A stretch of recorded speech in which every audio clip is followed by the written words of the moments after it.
Pam, pararam, pam, pam, pam.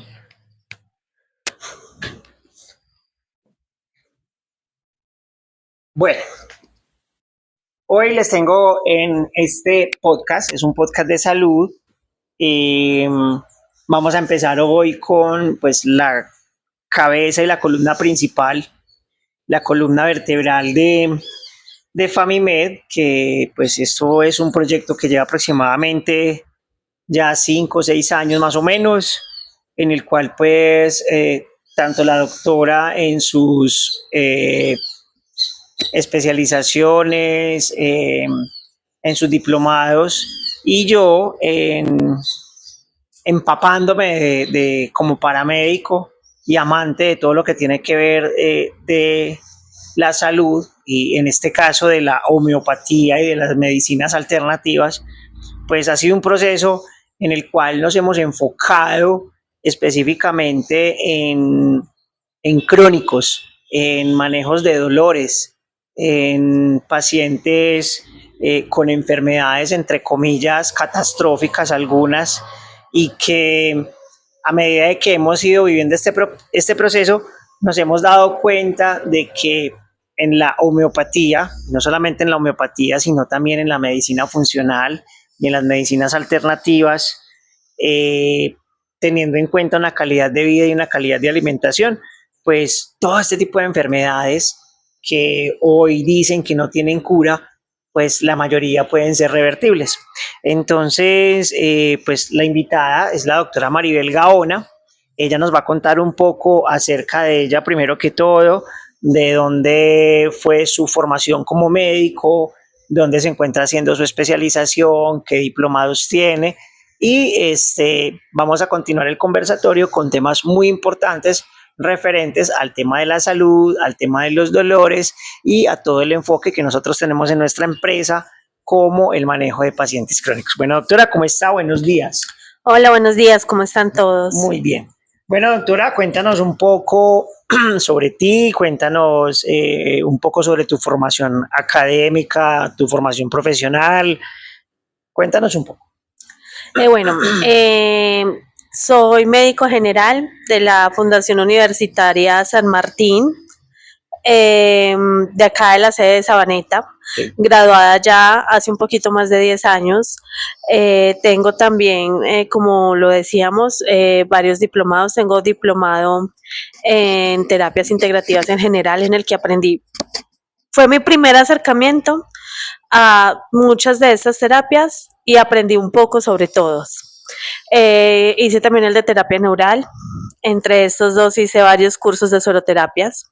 Y ahorita me encuentro ya terminando a un semestre de terminar la especialización en homeopatía unicista con la Fundación Universitaria Luis G. Páez en Bogotá. Ok, no. Acá tenemos una doctora con demasiado recorrido académico.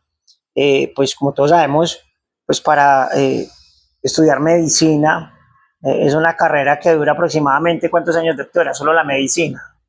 Dura 6 años. 6 años, teniendo en cuenta el rural, el internado y todo. El internado sí, el rural, esa parte, bueno, la mayoría, los que la debemos realizar, se realiza después de tener el título y como requisito de todas formas para tener como un registro médico o un RETUS en salud. Ok. Y fuera de eso, en otros, formación continua y en los diplomados más la especialización, llevas que por ahí otros, ¿cuántos años estudiando? Por ahí otros 3, otros. Bueno, si vamos sumando entre todos, yo creo que se alcanzan por ahí los 2 años y medio o 3. Perfecto. Bueno, vamos a aprovechar mucho todo este recorrido académico, médico de la doctora Maribel, y pues vamos a continuar con este podcast, con este conversatorio sobre nuestro enfoque y sobre temas referentes a la salud, a los pacientes crónicos, a la alimentación y a todo lo que tiene que ver con la medicina funcional.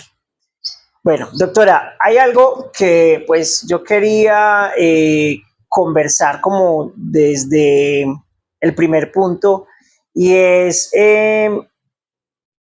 este comentario que hacen muchos médicos ahorita en las redes sociales, y es que nosotros comemos para quedar llenos y no para alimentarnos y nutrirnos. ¿Qué pensás de eso? Bueno, yo creo que en la mayoría de los casos se cumple y si lo vamos a ver ahorita, dentro del contexto en que vivimos, dentro de las costumbres que tenemos, pasan muchas cosas. Primero, que venimos como de unas costumbres, de se come así, esto es rico, esto es saludable, esto me gusta, tengo que comer mis 7, 8 comidas al día. Ah, sí, otro mito, sí. Muchos que comen y comen y hasta que no están a explotar, literalmente no paran de hacerlo. Entonces creo que ahorita no lo vemos tanto como alimentación y sí, pues a esto le sumamos el hecho que hay sentimientos hacia la comida, o sea, es muy difícil cuando uno tiene que enfrentar a un paciente y decirle, mira, por este momento evitemos este o este otro alimento y es mejor que le prohíbas dormir, mejor que le prohíbas, yo que sé, respirar, pero no ese alimento porque de alguna forma estamos arraigados emocionalmente a la comida. Claro, claro, claro, evidentemente. Y fuera de eso, quitar patrones culturales. Un ejemplo, pues nosotros nos encontramos en Antioquia, en Medellín, más específicamente en Envigado, en Antioquia somos personas muy costumbristas, somos personas que la verdad la alimentación viene dentro de la sangre, dentro y hasta dentro de la formación. Entonces, llegar de un día para otro y decirle a un paciente que tiene pues, que no puede seguir comiendo como los frijoles, la arepa, arroz o el sancocho que lleva 7 carbohidratos más, en fin, el paciente me imagino que entra como en una controversia emocional y bueno, ¿cómo así? Entonces, ¿yo qué puedo comer? ¿Qué hago, cierto? Es complejo, sí, y no tanto por el yo que puedo comer, porque pues digamos de eso se trata también una consulta, Claro, dar opciones, mostrar posibilidades, buscar casi que hacer una negociación entre las posibilidades y los requerimientos del paciente claro.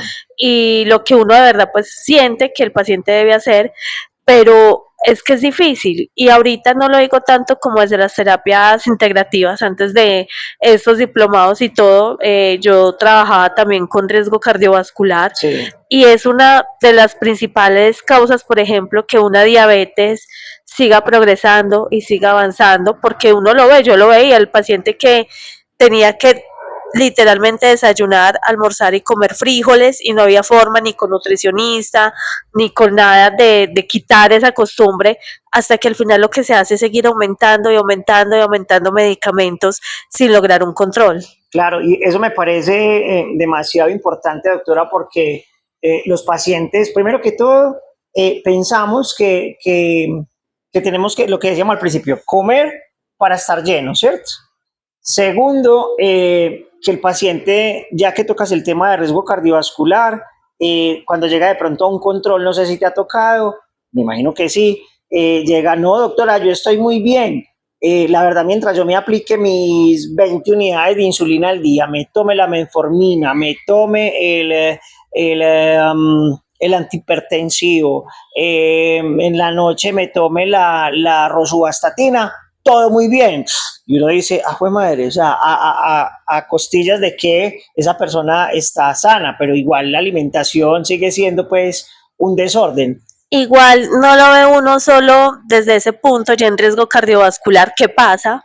Es un caso exagerado, pero pasa con tal de que tengan sus medicinas y pues si esta medicina no me funciona, deme esta otra y si esta no, deme esta otra, sino que uno lo ve desde el mismo paciente sano cuando uno está haciendo un interrogatorio, empezando una consulta, que es muy importante conocer antecedentes y pasan dos cosas. Una, o uno le pregunta al paciente joven, ¿y qué enfermedades de importancia hay en tu familia?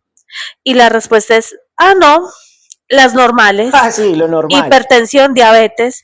O la otra es el Lo normal, paciente sí, sí. promedio mayor, eh, que le pregunta a Más uno, grande bueno, que ya 60 años en adelante, más o menos, adultos 50 mayores, años, 50 años. más o menos, Sí. que uno está, bueno, y cuénteme usted de qué enfermedades sufre.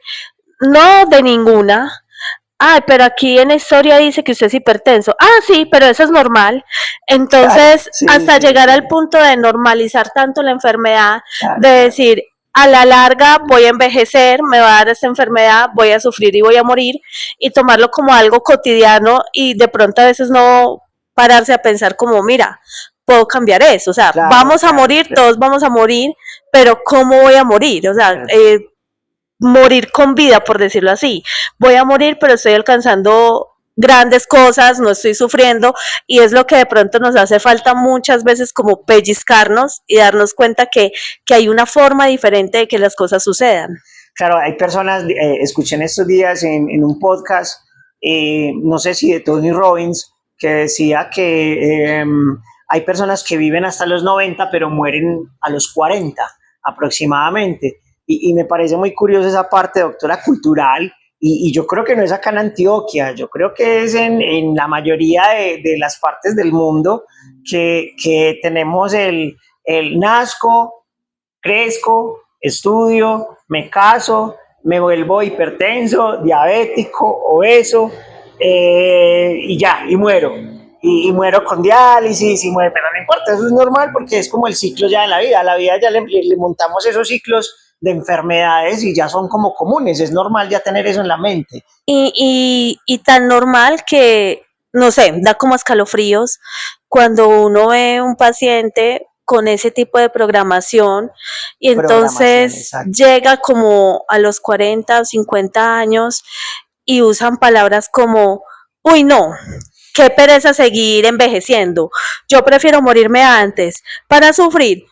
Uy, no, no, no, qué horror una persona de 90 años, claro, porque estamos acostumbrados a ver la persona de 90 años, la persona muchas veces de Claro. 60 años, enferma, tomando 20, 30 pastillas en el día, y no estoy exagerando porque los hay, eh, teniendo cero calidad de vida, pero aún así, la solución que tenemos, pues no, prefiero morirme antes, pero no como darnos cuenta que hay una forma diferente de hacer las cosas, porque hoy en día tampoco es raro ver ese paciente de 70, de 80 años, también de 90, que sigue siendo muy independiente, Muy que no funcional. necesita, exacto, que no Claro. necesita que lo ayuden para nada, que no necesita tomarse 30 pastillitas al día, que tiene una vida normal, que uno lo ve y es muy triste porque uno no debe hacer comparaciones, pero uno dice, Dios mío, se ve mejor y físicamente se ve más joven que el de 50, 60 promedio. No, claro, y qué me dice, doctora, de los viejitos de 30 y los viejitos de 40 que me contabas el otro día en una conversación que van a tu consulta, que literal son viejitos de 30 y 40 años, que los dolores, la enfermedad, y porque como doctora yo ya estoy llegando a los 30 o a los 35, ya vea, doctora, ya me empezó el dolor y ya me empezó, y, o sea, ¿qué es eso?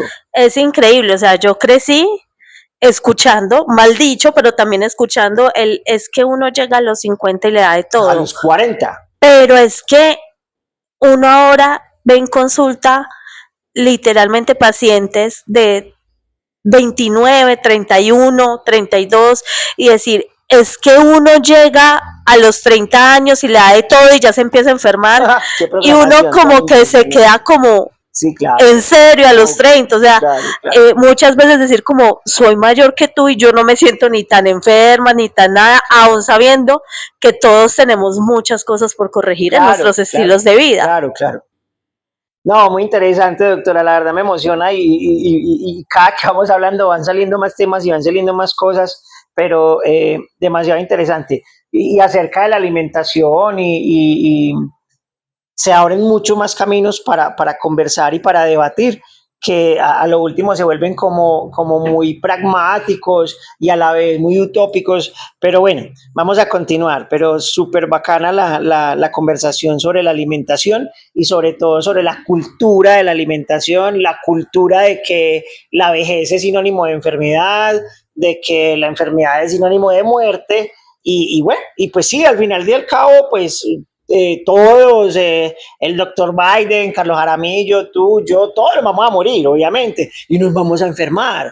no somos cuerpos gloriosos ni somos ángeles. ¿Cuál es como el objetivo de estas conversaciones, de estos podcasts? Es intentar tener una calidad de vida, llegar a una vejez sanos, poder uno a los 60, 70, 80 años subirse una escalera a cambiar un bombillo, bajar unas escaleras, porque mira, ahí sale otro tema de tantas personas adultos mayores de 60 en adelante que se caen y se fracturan tan fácil y no solamente por procesos de pérdida de densidad ósea o por osteoporosis, sino porque más bien por falta de músculo, por falta de fuerza. Y lo que me decías en estos días cuando hablábamos de esa paciente que se fracturó, tú me decías, no, más bien la paciente no se cayó y se fracturó, que eso me llamó la atención mucho, doctora, sino que se fracturó y se cayó.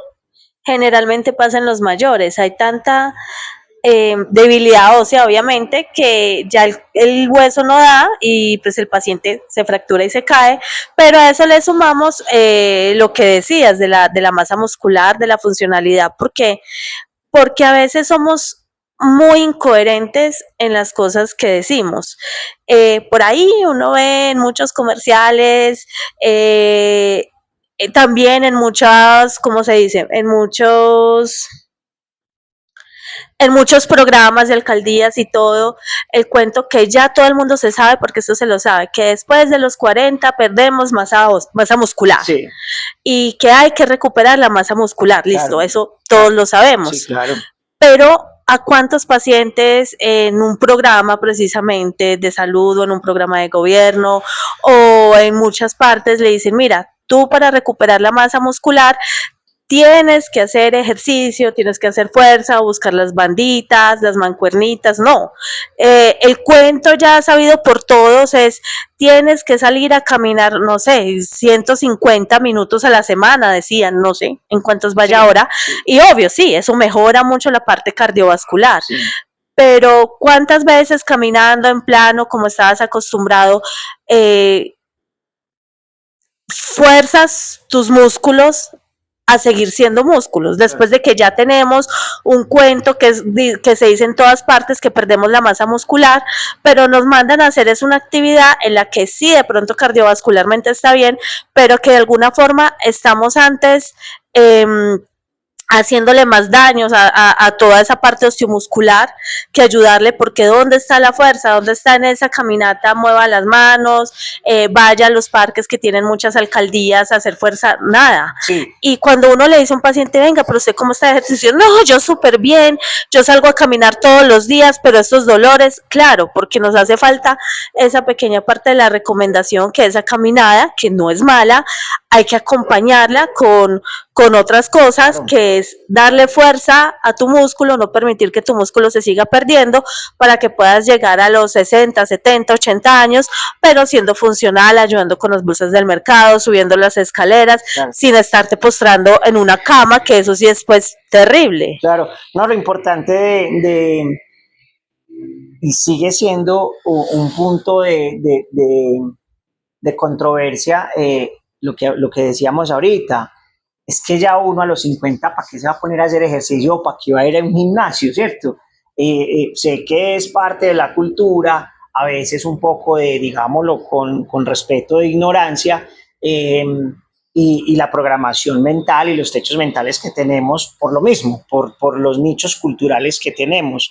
Pero pensaba yo aquí que son poquitas las personas, ahorita está pues muy de moda, ojalá no se vuelva moda, sino que se vuelvan hábitos de salud, el gimnasio, pero decirle a una persona que es bueno llevar, un ejemplo, el músculo al fallo, llevar al fallo muscular en un ejercicio, también sería como, no, doctora, yo me pongo a hacer eso, no me muero. Eso, como que no llevar al llegar a un ejercicio al fallo muscular, obviamente no el primer día, obviamente no en el primer ejercicio, pero para decirle a una persona que no solamente la caminada, porque de hecho, doctora, lo que decías, tienes toda la razón.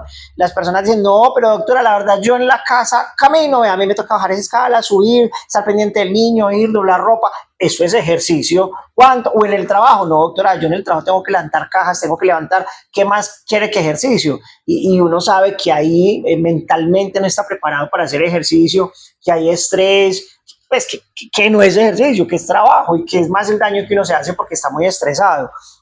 Que obviamente pues ayuda un poco, pero es verdad, la idea Claro. es ir aumentando, es ir llevando a ese más, porque es que si yo en mi trabajo levanto cajas y hago fuerza, esas cajas llevas cuántos años levantándolas en el mismo peso, Claro. ya realmente toca avanzar, eso por un lado.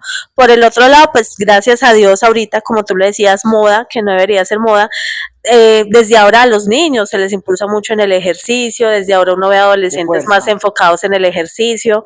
Por ahí me causó curiosidad porque veía, no sé, en redes sociales esos videos aparentemente graciosos que realizan personas ya de mayor edad, digámosle 30, 40, que ay, cómo era yo en mi adolescencia, comparado con cómo son los niños ahora, claro, porque los niños de ahora, gracias a Dios, no se enfocan en que tienen que ir a beber, en que tienen que ir a comer, en todo eso, sino que ya uno los ve también exagerados, pero yendo al gimnasio, con su agüita, hidratándose, y qué bueno desde ahí, porque como tú lo dices, a los 40, 50 años, pues es muchísimo más difícil decirle a un paciente que aparte de todo está consultando porque ya tiene alguna enfermedad, decirle tienes que empezar a hacer ejercicio, claro. Y es un proceso, o sea, tampoco puede empezar a hacer ejercicio como mañana, y yo se los digo, yo no espero que mañana se meta a un gimnasio porque usted pasado mañana me va a odiar, claro. Pero si es de empezar a recordarle el músculo que está ahí, es de empezar a recordarle al paciente que ese músculo tiene una función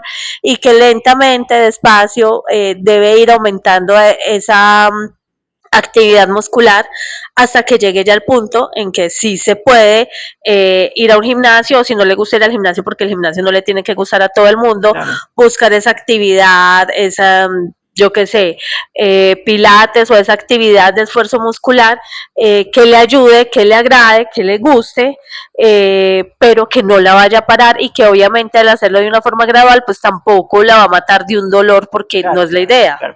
De hecho, no sé si has visto, doctora, ahorita en las redes sociales, pues que hablamos, pues, porque es el medio de comunicación masivo en el momento pues, que coge fuerza y que todo el mundo ve.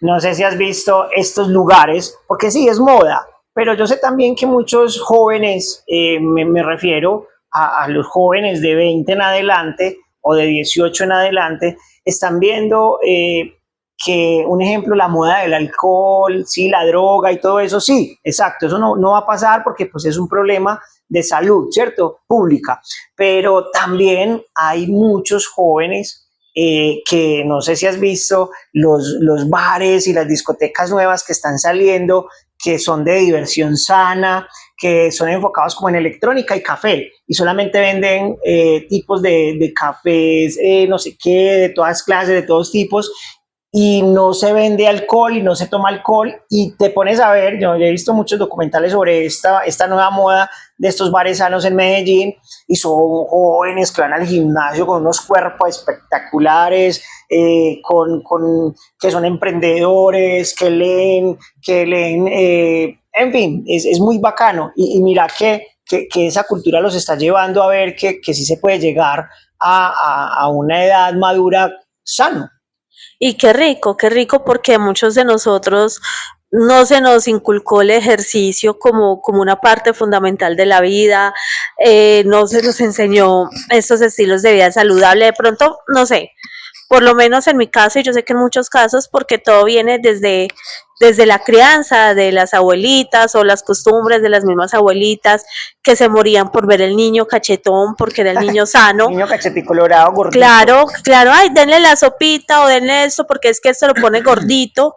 Y de hecho, no estoy hablando ni siquiera de cuando a mí me tocó cuando niña, todavía ve uno con los niños de ahora, que son niños de un peso saludable, que uno los ve, no sé, en un programa de crecimiento y desarrollo o en el consultorio y uno dice, bueno, claro, va bien en el crecimiento, y están las abuelas o incluso muchas veces las mamás todavía pero dele algo para que engorde porque es que mírelo cómo está de Ese niño flaco. tan flaquito. Y eso es parte también del problema ahora. Por lo menos ya hay personas que ya han tenido ese despertar de qué rico hacer ejercicio, inculcar el ejercicio, y los jóvenes que ya en grupo buscan hacer ejercicio, buscan hacer una Sí, actividad, bastante. buscan mejorar estilos de vida saludable.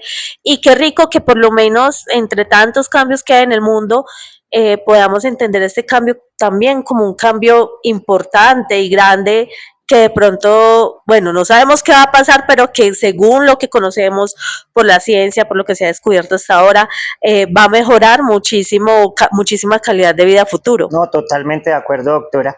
Y también totalmente de acuerdo en este estigma, por así decirlo, cultural de, del niño gordito, cachetico colorado, piernón, que es el niño sano. Vea, ese niño está, vea, es que es saludable porque mire cómo está de gordito. Y vemos que ahorita ese niño gordito, cachetón, que no le dan sino sopa y sopa y sopa, ahorita es el paciente tuyo diabético, hipertenso, que acude a riesgo cardiovascular por problemas coronarios o cardíacos a muy temprana edad. Claro, ya es un hecho que la obesidad se empieza a presentar desde muy temprana edad. Es un hecho que muchas de estas enfermedades influyen, bueno, que muchos de estos hábitos de vida influyen en estas enfermedades, Claro. Pero también es un hecho que lamentablemente no solo en niños, sino en adultos todavía está ese chip que es, yo creo que es algo de lo más difícil. Eh, el niño, yo creo que a muchos nos pasó, que nos sentaban en una mesa a comer un plato impresionantemente Grandote, grande para claro. nuestra capacidad, Claro, claro. y se sienta y hasta que no se termine no se pare. Claro. Y no faltó al Y que se hasta le con correa y chancla no en la faltó, mano. no faltó el que se le plantaban con correa, con chancla y termine. Y sabes que lo vi también porque estamos hablando pues como ya de un momento de conciencia, pero desde la inconsciencia, el niño, el bebé que está empezando una alimentación complementaria, Claro. que obviamente no le cabe ni siquiera en el estómago lo que le cabe a uno de 5 o 6 años. Tengo entendido que es como el estomaguito de un niño es del tamaño del puñito del niño. Más o menos así. Así Cerradito, más o menos. Y está iniciando alimentación complementaria y un niño, pues es dentro de su sabiduría, está empezando a comer y cuando el niño no quiere más, lo que puede hacer dentro de su comunicación es voltear la cabeza. ¿Y cuántas mamás no han hecho lo cogen, claro, y le vuelven y a le las dan malas, comida? a las Entonces malas. desde ahí se empieza a crecer ese estómago, luego viene el si no se lo come le pego, lo castigo, no puede hacer, se tiene que comer todo eso, y son los mismos que encontramos de adultos con unas dificultades impresionantes para llevar una dieta. Imagínate. Porque tienen ese chip que tienen que desocupar todo lo que está en el plato. Y no porque sea una ansiedad por la comida, que las hay, Sí, claro. o no porque sea que es que él come y come y come, sino porque tiene todavía dentro de su parte inconsciente ese si no se lo termina le pego. Entonces somos, porque muchas veces me puedo incluir esas personas que llenos a punta casi de devolver la comida y tengo que desocupar el plato porque es lo que hay que hacer, porque de alguna forma es lo que me enseñaron que está bien. Claro. Y es donde empiezan muchas veces también las dificultades para llevar dietas, para controlar una diabetes, para controlar un reflujo, una gastritis, claro. Muchas veces viene de ahí. Claro, claro. O sea que también esta cultura que tenemos, que pues, no es culpa de nadie, es lo que tenían, nos formaron con lo que tenían, con lo que sabían, no es culpa, no lo hicieron por maldad, pero también causa entonces un problema emocional, un problema psicológico a futuro. A futuro impresionante, y yo creo que ahorita parte de tantas controversias que hay en redes sobre alimentación, sobre todo, es esa emocionalidad que se le pone a la comida, lo dijimos, unos porque tienen que desocupar el plato, otros porque yo crecí comiendo esto y Y ni hablar del, es que mis abuelos comían eso y mírenlos, ellos eran sanos, ellos Claro, eran no sé qué, pero solamente sufrían de diabetes y tenían que ponerse insulina claro, y eran claro, hipertensos y ya.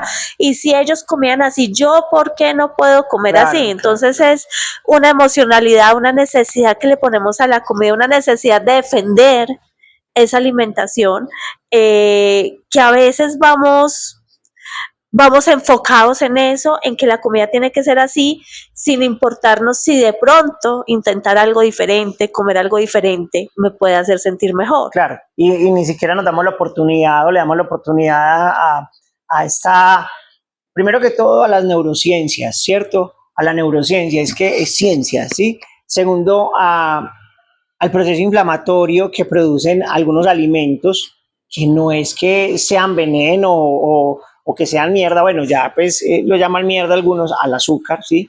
O el azúcar lo llaman como el veneno del siglo XXI, el causante del Alzheimer, en fin, un montón de cosas que ya vamos a hablar más adelantico, pero sí sería bueno por lo menos, pues ya, si yo veo que todo el mundo dice lo mismo, y en redes se habla lo mismo, y en redes se habla que la comida, que la comida, que la alimentación, hombre, las abuelitas de nosotros tienen celular, las abuelitas de nosotros tienen Facebook, las mamás de nosotros tienen Facebook, tienen celular y tienen redes sociales. Algo les debe de decir, como cuando por la cuadra anda un chisme de que es que aquella es así, WhatsApp, y a lo último era verdad, ¿cierto? Entonces, yo pienso que también hay que poner un poquito de perspicacia y de esa sabiduría que tenían los abuelos y las abuelas al decir, vea, hoy, vea esa nube, ahorita por la tarde va a llover. Y eso no fallaba, ¿cierto? Eso no fallaba. No es que en la salud los médicos o el personal de salud sean profetas, pero es tan sencillo como, vea, si usted sigue comiendo así, si sigue tomando alcohol, fumando tabaco, cigarrillo, vapor, etcétera, vas a terminar muy mal y te vas a enfermar, ¿cierto? Y muchas veces dentro de la misma cultura paisa he escuchado de muchas personas, no, qué pecado, eso fue Dios o un castigo de Dios, o si Dios quiere, me parece muy charro también, si Dios quiere, Él se va a sanar, pero es que Dios quiere que uno se sane, pero la persona sigue tomando alcohol, fumando cigarrillo, comiendo mierda literal, ¿cierto? Y pues Dios quiere, pero si uno no quiere y si uno no hace pues como lo posible, pues nunca se va a sanar, ¿sí? Pero sí sería muy bueno como llevar ese mensaje en este conversatorio, en este podcast, de, hombre, démonos la oportunidad de conocer la alimentación sana, de cambiar un poquito el tipo de hábitos de vida, hábitos atómicos, como dice un libro, pequeños hábitos día por día que nos van a llevar a obtener una mejor calidad de vida. Yo personalmente he hecho el ensayo que tanto me costó. Un ejemplo, a mí el pan me encanta, a mí el pan me fascina. El pan para mí ha sido ni siquiera la arepa, porque pues yo soy un paisa chiviado, porque la verdad a mí la arepa no es lo que más me guste, pero yo me levanté con el pan. Y yo he hecho el ejercicio, por lo menos el ejercicio por curiosidad. Hombre, voy a dejar de comer pan una semana, un mes, y dulce una semana. Se siente la diferencia, inmediatamente se siente la diferencia, se siente que estás desinflamado, te sentís con más energía. Es que dicen, es que uno necesita azúcar para tener energía. Sí, sí, sí, el cerebro sí necesita, pero no ese azúcar, no chocolatinas, no pan, no tostadas, no carbohidratos, pero se siente la diferencia, se pone uno menos ansioso, menos depresivo, no sé, o sea, de qué se siente la diferencia. Cuando comes sano y haces un poco de ejercicio, evidentemente se siente. Yo creo que yo alguna vez fui de ese tipo de pacientes, ¿no?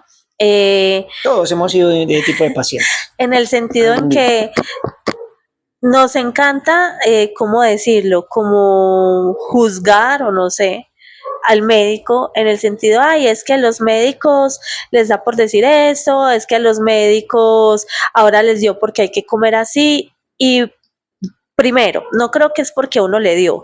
Si a mi consulta llega alguien, tanto a la consulta general como a la consulta ya de terapias integrativas, llega alguien diciéndome tengo esto, pues asumo yo que me está pidiendo un consejo. Claro. Y dentro de mis consejos de salud está, tenemos que cambiar esto porque ya intentaste muchas cosas, no ha funcionado, pues hagámosle aquí.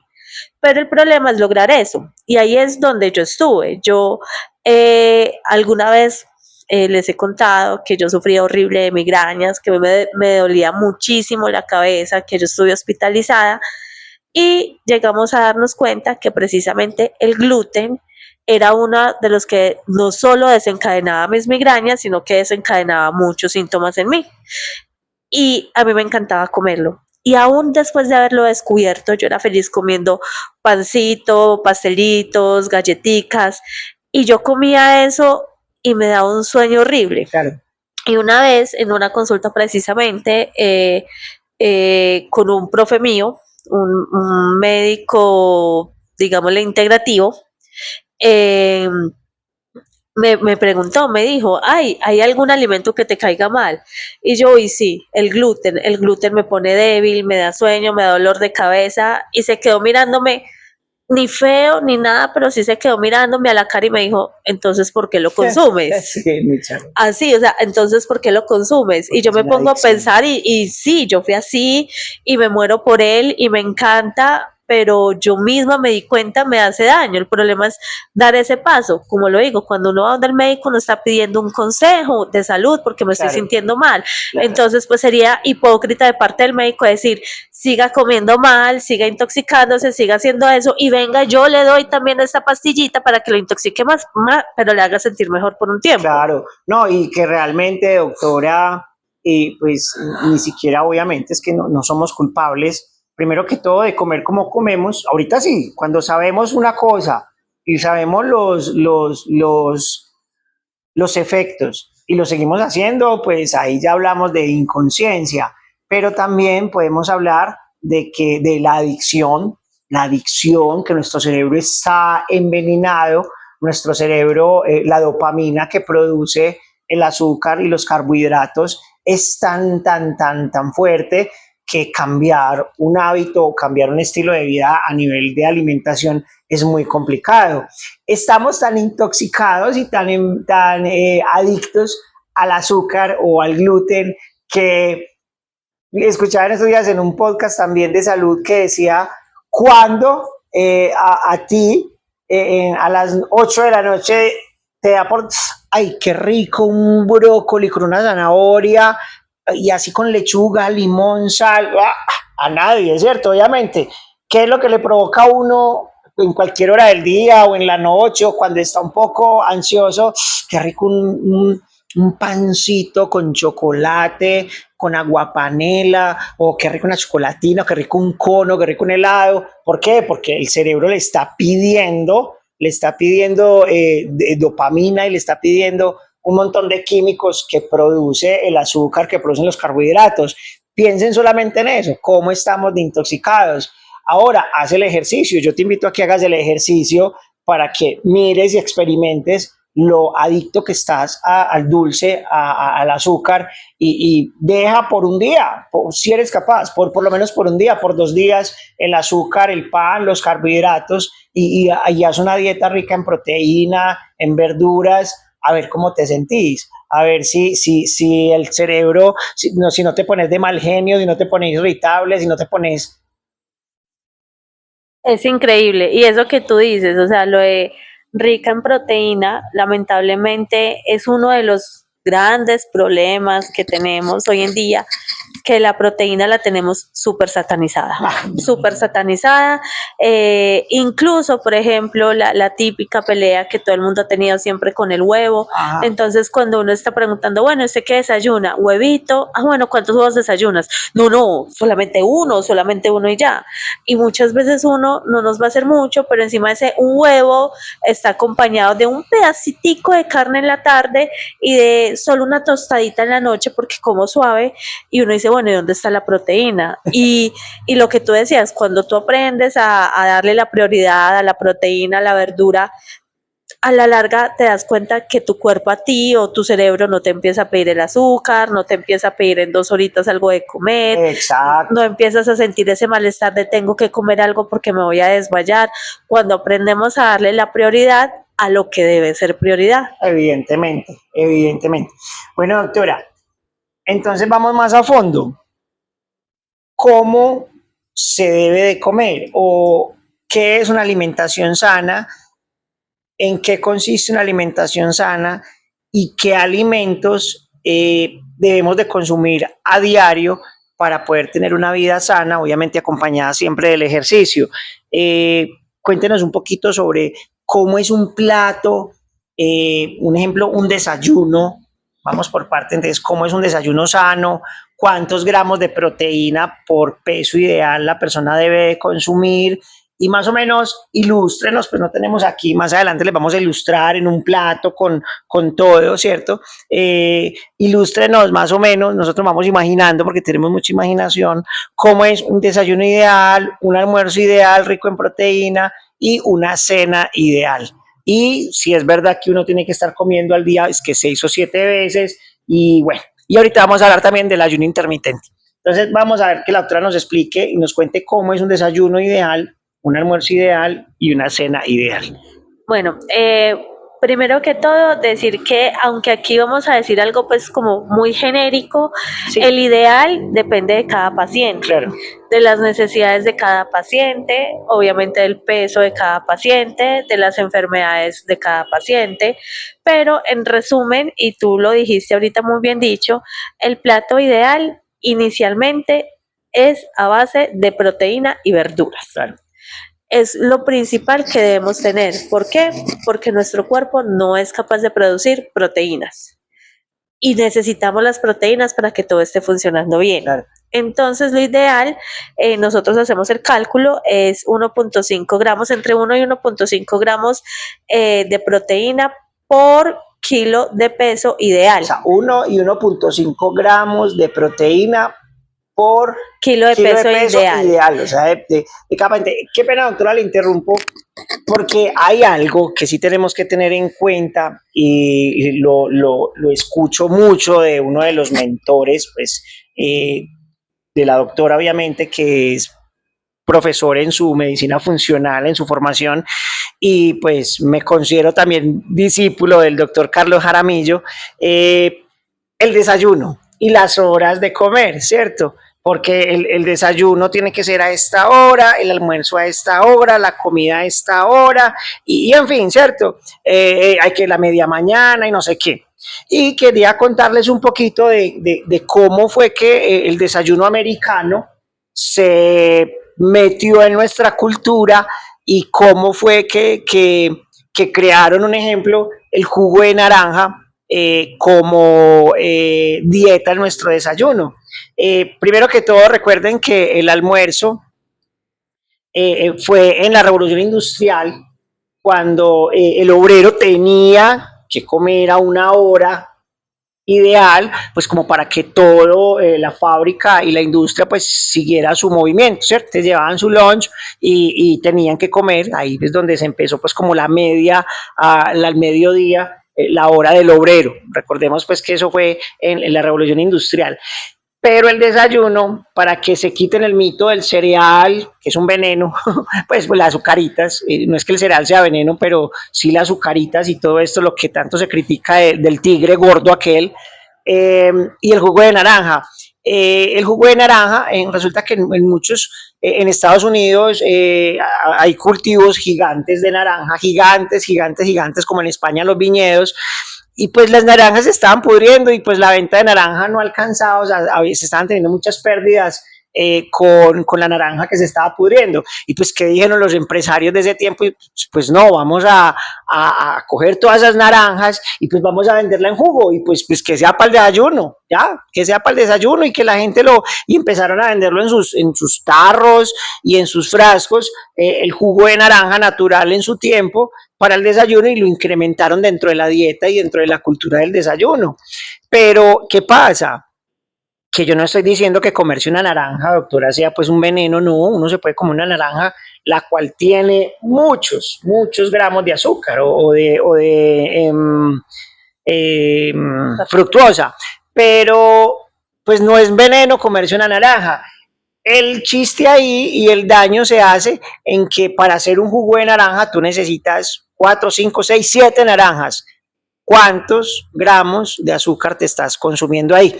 Es un paréntesis, era una historia chiquitica del jugo de naranja, los Kellogg's y los pancakes, que es pura cultura americana, que como podemos ver en Estados Unidos, tenemos los casos de obesidad mórbida, obesidad en niños, muertes por riesgo cardiovascular, por infartos y enfermedades coronarias, miles de millones al año.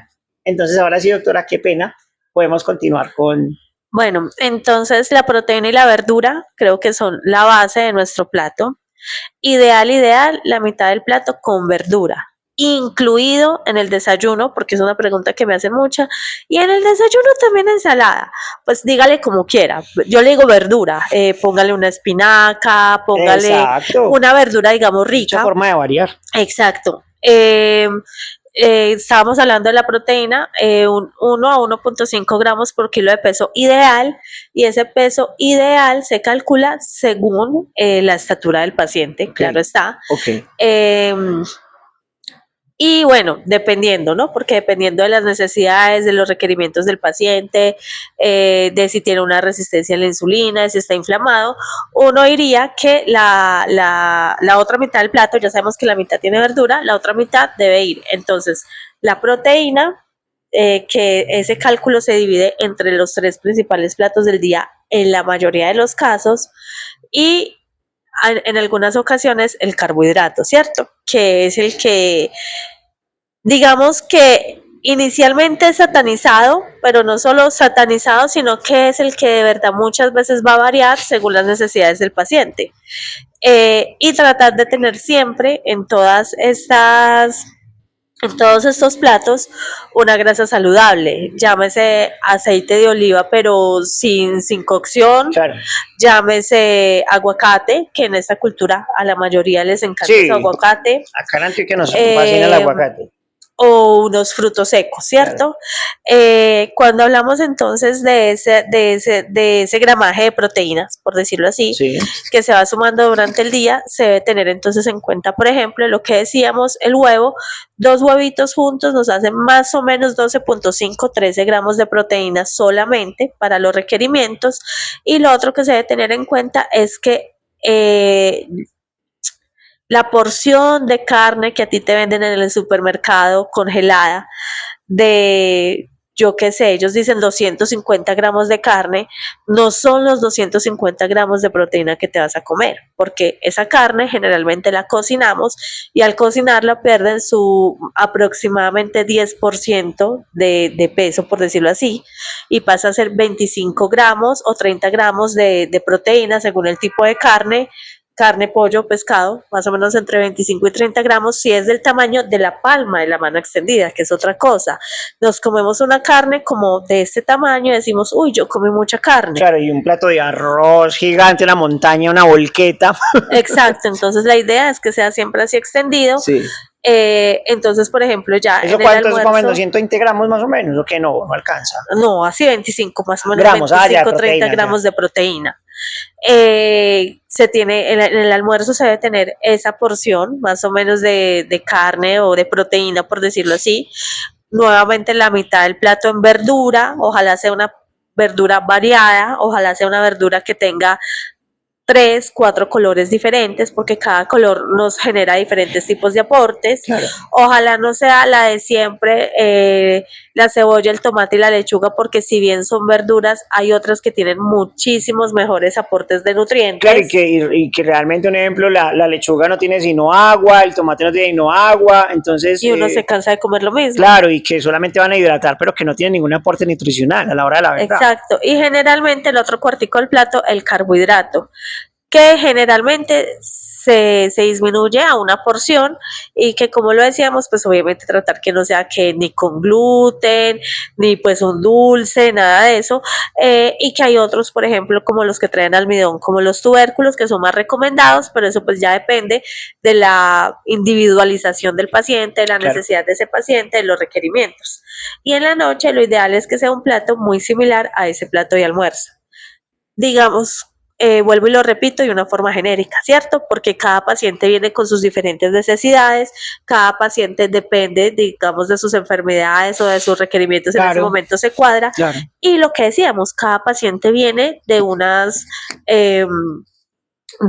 bases de alimentación diferentes. Entonces yo digo, sí, lo ideal sería desayunar, almorzar y comer y ya, pero si yo tengo un paciente que está acostumbrado a 7, 8 comidas al día, pues no se las voy a poder quitar todas de una y posiblemente esos nutrientes me toca repartirlos de otra forma en que se pueda adaptar el paciente y en que vayamos mejorando los estilos de vida. Claro.